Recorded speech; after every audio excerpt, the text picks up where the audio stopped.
The year is approximately 30 CE.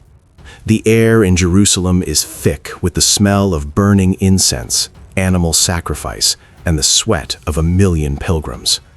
It is the week of Passover, the holiest week in the Jewish calendar, and the city has swelled to 5 times its normal population. Somewhere in the labyrinthine chambers beneath the Temple Mount, a transaction is taking place. Not in broad daylight, not in the bustling market squares, but in the shadows, where deals of this nature always happen. 30 coins, dropped one by one into an outstretched palm. The sound of each piece of silver hitting the next is the sound of destiny being purchased, the sound of betrayal being sealed with cold, hard currency. But here's what the traditional story never tells you. Why 30 pieces? Who determined this price? What kind of coins were they exactly? And perhaps most intriguing of all, what happened to that money after the most infamous betrayal in human history was complete? Tonight, we're doing something different. We're not just retelling a story you've heard 1,000 times. We're following the money. Because money, then as now, always leaves a trail. And that trail leads us through the corrupt politics of first-century Judea, into the vaults of the Jerusalem temple, and ultimately to a cursed field that archaeologists have actually discovered. This is a financial forensics investigation 2,000 years in the making. Welcome to Biblical Archives, where we dig beneath the surface of ancient texts to uncover the history, archaeology, and forgotten details that transform familiar stories into vivid reality. Before we dig deeper into these ancient ruins, make sure to subscribe and hit the bell icon so you never miss a discovery. We release new investigations every week, and trust me, you don't want to miss what we've uncovered about this particular money trail. Now, let's begin. First, we need to establish exactly what we're talking about when we say 30 pieces of silver. The Gospel of Matthew, our primary source for this transaction, uses the Greek word arguria, which simply means silver coins. Matthew doesn't specify the denomination. This ambiguity has led to 2,000 years of speculation. But modern numismatists, that's coin specialists, have narrowed it down to one highly probable candidate, the Tyrian Shekel. The Tyrian Shekel was a remarkable coin. Minted in the Phoenician city of Tyre, it bore the image of Melkart, the chief god of Tyre, whom the Greeks identified with Hercules. On the reverse was an eagle, symbol of divine power. The irony is almost unbearable. The temple priests, who forbade graven images, who railed against pagan idolatry, conducted all their official business in coins stamped with a pagan god's face. Why? Simple economics. The Tyrian shekel contained approximately 14 grams of silver at 94% purity, the highest purity available in the ancient Mediterranean. Roman coins, by contrast, had been steadily debased. The temple treasury demanded the best, and the best was Tyrian silver. This creates a fascinating financial picture. If Judas received 30 Tyrian shekels, we're talking about approximately 420 grams of silver. In modern terms, that's less than a pound of silver. At today's prices, roughly $350 to $500, depending on the market. It seems almost insultingly low. The price of betraying the man you'd followed for 3 years, the man you called rabbi, the man whose feet you'd watch heal the lame and whose hands you'd seen multiply bread, sold for what a first-century working man might earn in 4 months. But there's another layer here, and it takes us back even further into ancient history. In the book of Zechariah, written some 500 years before Jesus, the prophet describes a strange symbolic act. God tells him to ask his employers, corrupt shepherds who have been exploiting their flock, what his services are worth. They weigh out 30 pieces of silver. God's response is devastating sarcasm. Throw it to the potter, this princely sum at which they valued me. Matthew, writing his gospel, sees this connection immediately. He explicitly references Zechariah. The 30 pieces wasn't just a random sum, it was a deliberately insulting amount. It was the price of a slave, according to Exodus chapter 21. It was the legal compensation owed if your ox gored someone's slave to death. The chief priests weren't just paying for information, they were making a statement.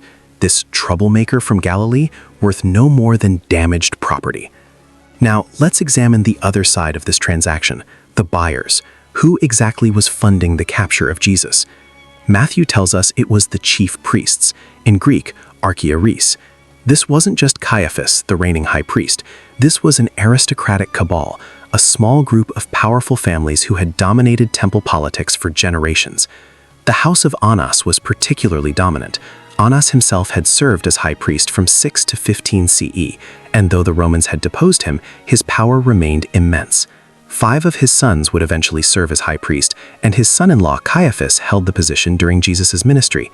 Archaeological excavations in Jerusalem have uncovered the mansions of these priestly families in what's now called the Herodian Quarter, and they are stunning and troubling. These weren't humble servants of God. Their homes featured Roman-style frescoes, imported furniture, and elaborate ritual baths.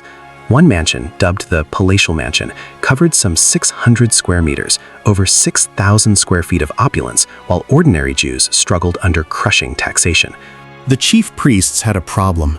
Jesus was threatening their lucrative monopoly on temple commerce. Remember the scene we're told about? Jesus overturning the money changers' tables, driving out the animal sellers? This wasn't just symbolic protest. This was an attack on the priests' revenue stream. Pilgrims coming to Jerusalem needed approved animals for sacrifice. They needed their foreign currency exchanged for temple-approved Tyrian Shekels. And guess who controlled the exchange rates? Guess who took a percentage of every transaction? Conservative estimates suggest the temple treasury may have held the equivalent of tens of millions of dollars in today's money. This wasn't just religion. This was an empire of commerce wrapped in sacred obligation. Now entered Judas Iscariot. What do we actually know about this man? His name, Iscariot, has sparked endless debate. Some scholars believe it derives from the Hebrew Ishkariot, meaning man from Keriot, a town in southern Judea. This would make Judas the only non-Galilean among the 12 disciples, an outsider from the start. Others have proposed more explosive theories. The Latin word Sicarius meant dagger man. It was the term for Jewish assassins who targeted Roman collaborators and what they considered traitors to the Jewish cause. Could Iscariot be a corruption of Sicarius? Could Judas have been a revolutionary who followed Jesus hoping for a political messiah, only to grow disillusioned when Jesus spoke of spiritual kingdoms instead of military uprisings? We should note, this theory is speculative, but it's intriguing, because it offers one possible answer to the question that has haunted theologians for millennia. Why would someone who had witnessed miracles, who had been trusted to carry the group's money back, turn traitor for such a paltry sum? The Gospel of John provides one explanation: greed. John tells us Judas was a thief who helped himself to the disciples' common funds. But John's Gospel was written decades after the events, and his hostility toward Judas is palpable. Can we trust his assessment? The ancient historian Papias, writing in the early 2nd century, preserved a gruesome tradition about Judas, that he swelled up with disease, became so bloated he couldn't pass through a space where a wagon could easily travel, and eventually died in grotesque agony. This reads less like history and more like moral satisfaction, the community expressing through legend what they felt the traitor deserved. The money itself may provide our best clue to Judas's psychology. He didn't ask for the 30 pieces. The priests offered it, and he accepted. Perhaps the sum wasn't the point. Perhaps the money was merely a formality, a way to seal a deal that was really about something else entirely. Disappointment, disillusionment, or perhaps, as some scholars have recently suggested, a catastrophic miscalculation. Here's where our money trail leads to actual dirt you can still visit today. Matthew's Gospel tells us that Judas, overcome with remorse, returned to the temple and threw the 30 pieces of silver into the sanctuary. The priests gathered the coins but faced a dilemma. They couldn't put the money back in the temple treasury because it was blood money, the price of a man's life. Their solution? They used it to buy a potter's field as a burial ground for foreigners. This place was called Akeldama, Aramaic for field of blood. And this isn't just a story. The site still exists. Akeldama is located on the south slope of the Hinnom Valley, which curves around the southwestern corner of the old city of Jerusalem. This valley, in Hebrew Gehenna, eventually became Gehenna, a term Jesus used repeatedly as a synonym for hell, and its reputation for death was well established. Centuries before Christ, this valley had been the site of child sacrifice under apostate kings like Ahaz and Manasseh. The prophet Jeremiah had pronounced divine judgment on it, declaring it would become a valley of slaughter. By Jesus' time, it was a place of burial and burning refuse, a constant fire smoldering of the city's edge, where trash and unclaimed bodies were disposed of. The spot tradition identifies as Akeldama contains an extensive necropolis, an ancient city of the dead. Archaeological surveys have documented numerous burial caves cut into the rocky hillside. In 1989, construction work accidentally uncovered a previously unknown burial cave at this site. What archaeologists found inside was remarkable. Kokim-style burial niches containing ossuaries, bone boxes, decorated with carved rosettes and inscriptions. Some bones showed signs of violent death. Others belonged to individuals from across the Mediterranean world, confirming the Gospel's claim that this was indeed a burial ground for foreigners. Even more compelling is the composition of the soil itself. The clay in this specific area was used for pottery making for centuries. The terracotta red earth is rich in iron and remarkably workable. This explains why it was called a potter's field even before the priests purchased it. Local potters had already exhausted its usefulness, making it cheap land, perfect for an unpopular purpose like burying strangers. But there's a discrepancy in the ancient sources that we need to address honestly. The book of Acts, attributed to Luke, tells a different version of events. In Acts, Judas himself buys the field with his reward of wickedness, and then falls headfirst, bursting open and spilling his intestines on his own property. He doesn't return the money. He doesn't hang himself as Matthew claims. He invests in real estate and then dies horribly on it. How do we reconcile these accounts? Some scholars have attempted harmonization, suggesting Judas hanged himself, the rope or branch broke, and he fell and burst open. Luke emphasizes his greed. What both accounts preserve, however, is the connection between the blood money and the field of blood. Something happened with that silver, something that left a mark on the landscape itself, a mark that 19 centuries of history haven't erased. Let's step back now from the physical trail and consider the symbolic one. Because in the ancient world, money was never just money, it was meaning. The 30 pieces of silver appear throughout subsequent history as a symbol so potent that it transcends any single religion or culture. It has become shorthand for betrayal itself, the Judas price, the traitor's wage. But in its original context, the symbolism was even more layered than we might realize. Remember that these coins bore pagan images, and yet they were the only currency the temple would accept. The entire Jewish sacrificial system, by Jesus' day, depended on money stamped with a false god's face. The irony would not have been lost on observant Jews, who resented the accommodation with paganism that the priestly aristocracy had embraced. Jesus' famous statement about paying taxes, "Render unto Caesar what is Caesar's, and unto God what is God's," takes on new meaning in this light. He was asked about Roman coins bearing Caesar's image and claims of divinity. But the temple itself traded in coins no less problematic. The entire economy was compromised. The entire system was built on contradiction. And into this system walked Judas with his outstretched hand. What did he think he was doing? After 2,000 years of speculation, we still don't know for certain. But let's consider one more possibility that has gained traction among some modern scholars. What if Judas was trying to force Jesus' hand?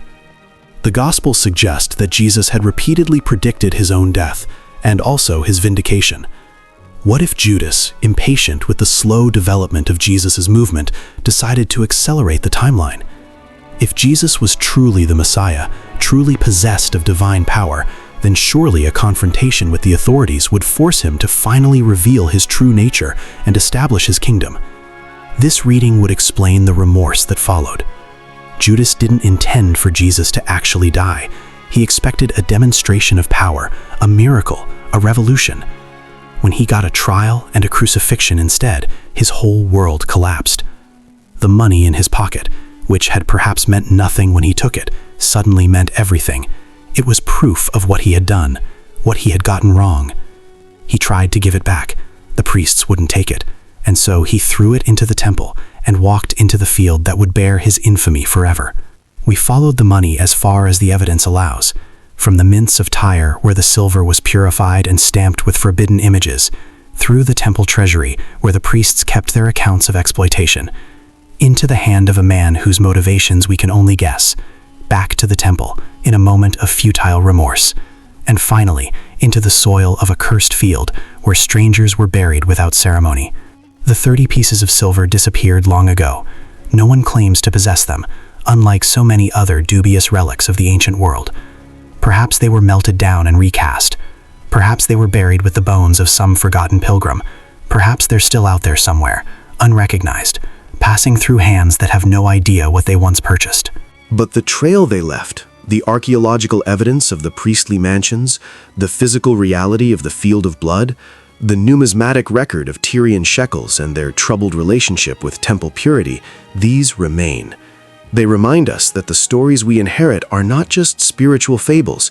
They happened in specific places, involved specific currencies, and left specific marks on the landscape.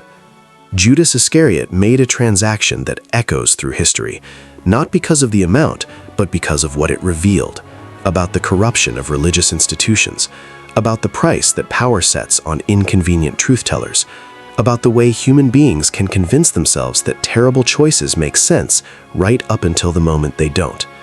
The 30 pieces of silver are gone, but the questions they raise remain as fresh as the day they were counted out, coin by coin, into a trader's trembling hand. If you enjoyed this deep dive into history, please like this video. It helps the algorithm show this history to more people. And if you haven't already, subscribe to Biblical Archives for more investigations into the ancient world. Now I want to hear from you. First, do you believe Judas was motivated purely by greed, or do you think something more complex was happening? Disappointment, disillusionment, or perhaps a tragic miscalculation? Share your theory in the comments. Second, if you could follow one more money trail in ancient history, whether it's the treasures of Solomon's temple, the wealth of the Herod family, or another financial mystery, what would you want us to investigate next? Let me know. I read the comments, and your suggestions shape what we explore. Until next time, keep digging.